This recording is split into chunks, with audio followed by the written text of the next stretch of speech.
Best of R slash Tales from Retail episode 115. Subscribe for Reddit videos daily. This story takes place a year ago, when I worked retail for a Midwestern chain that was an everything store. I worked as a lead sales associate. Basically I was the manger if the manager or assistant store manager wasn't there. I had recently been promoted and was still learning how to do everything. One day, I get a bizarre phone call asking if we'd had dumpsters delivered. I left my cashier, Z, to run around back to check it out. As I was doing so, Z said he needed me for a return. Only the leads and managers had the key to allow returns, so I told the lady I'd be with her in just a moment and ran out back. When I got back a few minutes later, no extra dumpsters and the caller was just as confused. A line had formed. I hopped on the second register to start the return when Z said he needed me for a price override. I looked at his line, which would be stuck until I fixed the prices and my lady, and said I just had to fix this real quick. I popped in my key and was trying to figure out the price override system when she got extremely angry, said she'd be late for work and to just forget it. I managed to fix the system, but she'd already left. She probably waited 10 minutes. I figured that would be the end of it, until she called back a little later. She wanted corporate's number because she thought I had ignored her. I apologized profusely and tried to find the number while she berated me saying how awful I was. I was nearly in tears, couldn't find the number, and she eventually just hung up on me. My assistant manager, Mark, came in later that evening for a snack and asked what was up. I broke and cried out the whole story. I felt awful and it was my worst day of work ever. He calmed me down, and I thought that was the end of it. A few weeks later, the woman approached Mark to file a complaint against me. He ended up telling her my side, how I felt terrible and was new to the job, so I wasn't trying to ignore her. She said she still wouldn't come back to the store. Finally, months after the fact, she came back to the store. She happened to come on one of my last days before I moved to a new state. I didn't recognize her at first, and we chatted for a bit before she said that she came to see me. I was confused until she brought up the incident. Then she told me that she felt awful for how she treated me and it had bothered her for months, especially after she spoke with Mark. She said that she'd worked retail, too, and had been having a rough time. I told her it was alright and explained how the registers worked so only a key holder could fix things and that combined with Z's line had made it so I couldn't help her right away. She apologized again and bought me a little princess statue as a gift to make up for everything. I honestly think fate brought her back to the store my last week just so I would know not all customers are as terrible as they first appear. Thank you. Next. So I work for a very popular gas station, 4 years current, and tonight I was working second shift. Young woman, legit looks less than 16, approaches with items and I began ringing her items up. She doesn't look up entire time and asks me for L%M bold 100s. Doesn't see that we have only shorts because she is still looking down while talking to me. I ask for her ID and this is her response, so I didn't know I needed an ID for cigarettes. I just say yeah. She actually didn't throw a fit or anything. Just got the rest of the stuff, paid, and left. But deep down I know that she was more than likely 90% underage and hoping I wouldn't ID her. It's crazy how bold and confident she was to try that. This is an ongoing thing here lately with the blatantly underage attempting to buy age-restricted products. Another sale denied. Thank you. Next. I used to work for a large gas station chain, the kind that has a sandwich making station, a large coffee station, all that good stuff. Employees regularly shifted around between these stations and the front register, though you typically worked in the area you were hired for. For me, that was sandwich making. However, more often than I'd have liked, I was put on the front register. When the customer didn't want gas, they'd want cigarettes. I was pretty horrible at locating where their particular brand was, and more often than not, the customer was helpful in finding them. It would go like, customer, I need 2-pack of brand. Me, looks around customer, they're over on this side. Points me, oh, thank you. Customer, you must not smoke. Me, nope. I do not. Customer, good, don't start. It was always like that at my store when I couldn't find their cigarettes. The question about whether or not I smoke, me saying I didn't, followed by good, don't start. I eventually did learn where everything was, which included, to my surprise, some well-hidden drawers I'd never noticed before, meaning this wasn't a super easy thing you could pick up in a single shift. One day the store in my hometown, 30 minutes away, was short on people, and I was asked to go there and help out instead for some extra hours. I was delighted to do so, thinking I might get to see some faces I hadn't seen in a while. I arrived and they put me on front register. I noticed quickly that their cigarette case was completely different from the one at my store, so all my knowledge of storage location wouldn't help me here. Then this started happening. Customer, I need 2-pack of brand. Me, looks around customer, irritably, they're over there. Points me, oh, thank you. Customer, you must not smoke. Me, nope, I do not, but they also stock things different here than at my usual store. Customer, well you should start smoking so you can learn where the hell everything is. Me, oh, I was told that more than once that day. When I was done, I told management not to bother asking me back, that I'd stay at my own store from then on. The majority of the customers in my hometown had been rude enough to keep me from coming back. Edit, spelling, thank you, next. TLDR, disgruntled customer asked to leave makes a flagrant lie, blames the wrong employee. No one was harmed in the making of this story. Context, this post is, obviously, being made during the, insert big issue here. For those that are unaware, there are store limits on how many people are allowed in. Our store has to make an exception in some cases, since we have a pharmacy inside our store. To what degree this exception is, I do not know. Now, onto the story. A friend showed me this subreddit after telling this story, and I thought I'd post it. Why not? So I'm a front-end employee at your atypical grocery store. Cart jockey and all that. You retail people know. So I was in the last third of my work shift when my supervisor wanted to talk to me about something. They didn't say for what, and I usually have a good track record, but we only get brought back to the office if there was an issue concerning complaints. I ask in a bit of a serious tone, did I do something wrong? My supervisor asked in a concerned tone, did you escort an elderly disabled woman out of the store and spray her with cart cleaner? For those that don't know, the cart cleaner has bleach in it. Just a note. Now, I am a very calm and composed person, but hearing this level of what in the fuck made me screech what? In complete bewilderment. So it wasn't you. No, I had a feeling, but we were told that an employee wearing a vest and glasses squirted her with cleaner. You know me well enough to know I wouldn't do that. I spoke back in still astonished worry. I've been working here for a number of years. My supervisor let me off the hook after that, and proceeded to ask the security guard on staff about if they heard anything, to which they agree that they never seen or heard anything of worth. I told the security guard what was up, and they never heard or seen this incident. They're not a big store, so if anyone hears it, I'd imagine everyone would know. I brought this ludicrous story up to one of my colleagues, who just got back from break, and they chimed in with their 2 cents. They know the real story. So referencing back to the note about the pharmacies, you're supposed to go in, grab your prescription, and leave. The customer in question, a rotund, adult man by the sounds of it, grabbed their prescription, and decided to do their shopping, even though we were now over limit. My colleague approached them and calmly asked them to leave the store, as they were only allowed in to get medicine and nothing else.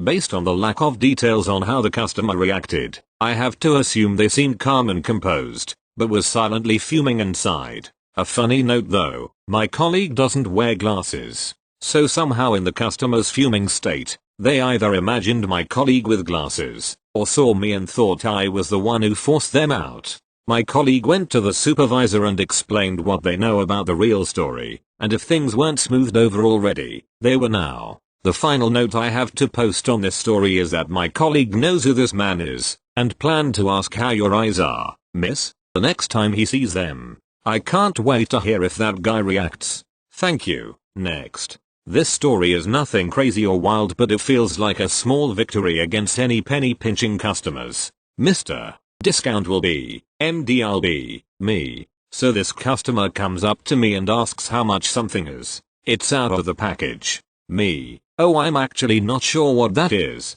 but there's more plastic drop cloths down aisle 4. MD, no, I want this one for the discount. Me, oh yeah, you're not getting a discount. MD, yes I do, it's out of the package. Me, just because it's out of the package you're not getting a discount, nor is it damaged, so yes, no discount. He then asks me if my manager is here. Me, yeah, they are. You can look for them if you want. At that point I had a customer at the paint desk that needed help. Anyways, he goes up to customer service, gets a manager, and they flat out told him no, he's not getting a discount. Face with tears of joy. Then he comes back. MD, oh ha, you were right about the discount. Sorry. Me, yeah, that's why I told you that you wouldn't get one. Now for these type of customers, I'm not rude or use a rude tone, but I speak very candidly. Seems to help a lot rather than just be a pushover. Thank you. Next. This happened to me in 2007 when I was in my late teens.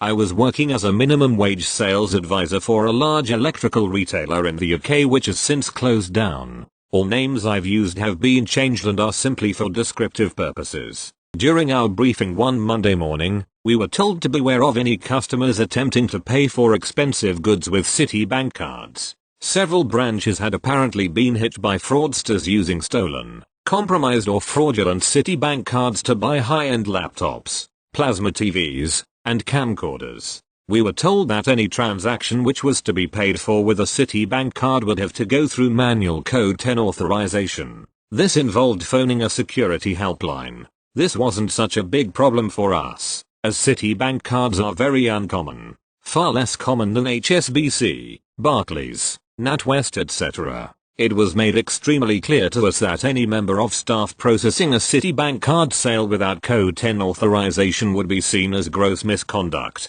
and could result in dismissal. It was that serious. So a few days after this meeting, I was serving a well-dressed, polite middle-class woman in her late 40s. She explained that she was looking to buy her husband a new camera for his 50th birthday. I went over the advantages of several cameras, giving her a demonstration of them at the camera counter for about 25 minutes before she settled on a Canon EOS package, which included a second lens, a memory card, and a carry case. The whole package came to about £1,300. There was a till at the end of the camera counter, so I processed the transaction there myself rather than having the customer walk down to the front of the store. I asked for her payment card, and she handed it to me. My heart sank. It was a Citibank card. This was the first time I'd seen a Citibank card, but I had to remain professional and not give the customer any reason to be suspicious. I pressed a secret button on the till screen which would force the card payments to go to a manual code 10 authorization before I put the card into the reader.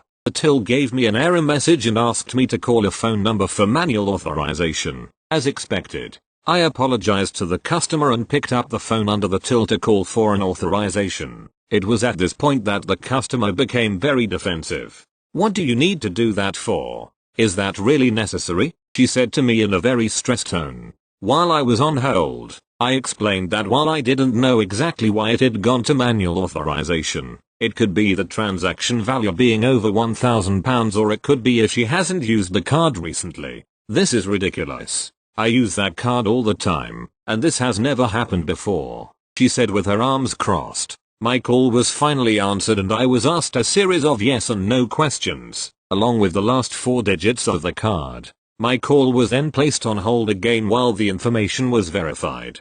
"Well, what's happening?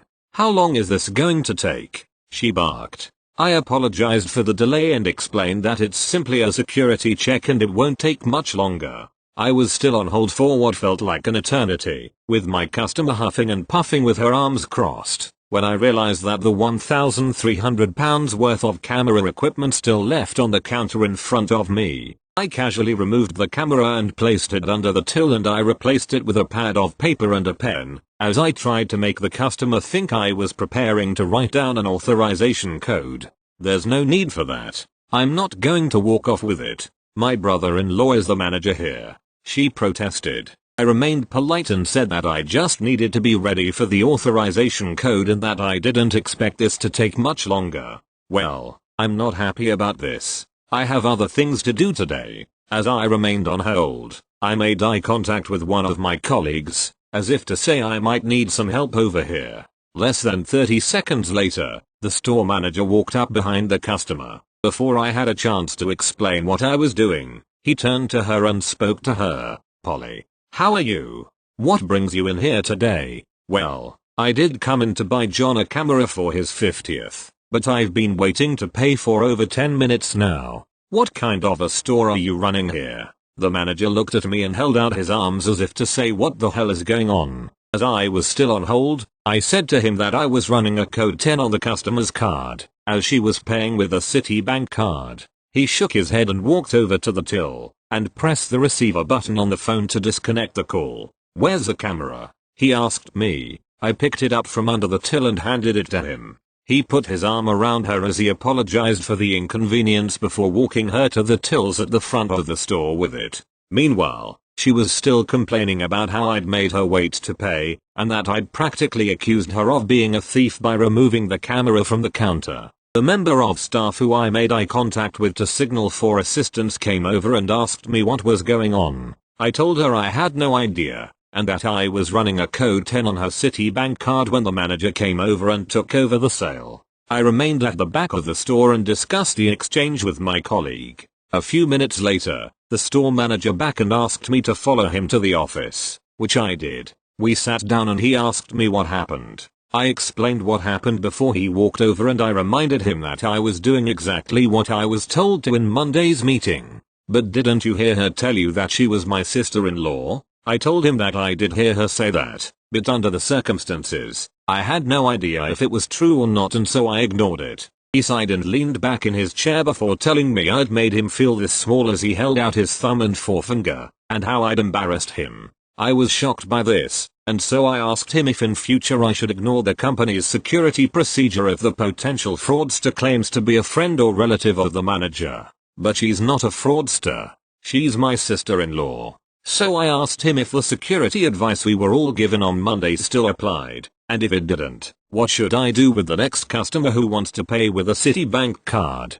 but also claims to know him? Yes, I know that's what I said. You should have made an exception, but it's too late now. The damage is done. Look, any more Citibank cards, just let Emmy deal with them. Alright. I agreed to this, but I reminded him how bad it would have looked if I'd have taken her word for it and simply processed the transaction without authorization, just because she claimed to know the manager, only to later find out that she was a fraudster who had caused the store to lose £1,300. He didn't even properly reply but just ignored what I'd said. I didn't see another Citibank card during this period of heightened security, and eventually, the additional security measures were dropped a few weeks later. A couple of days later, he carried on as normal and pretended like it never happened, but I never received an apology for this incident from him. Thank you. Next. I used to sell TVs and commission sales. Local company. I knew all the technology and gimmicks and buzzwords like FPS,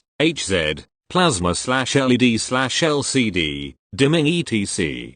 A father and his 25-ish son came in to buy our TV. I was their salesman. So I greeted them and they breezed past me and obviously didn't want a salesman. Fair enough. Totally understand. I proceeded to follow them from a distance just in case they had questions on specs or pricing or models etc. I asked one time if they're still doing okay since I saw them reading all the wording on the tags and TV etc. They didn't answer me and were kind of whispering to each other, probably like don't listen to his gimmicky Solespich dad. Since I rarely get rude standoffish customers like that, I lost cool and walked away saying okay, looks like you know everything then like a smartass. The young man came at me. He wanted to throw down. He yelled and said let's fight right now. I got my boss and I went to the back room. The guy said they just got done with his own daughter's funeral. He said we just buried my daughter so I'm extremely on edge. I'm sorry, my boss said he's sorry and sold them a TV with an extremely low margin heavy discount.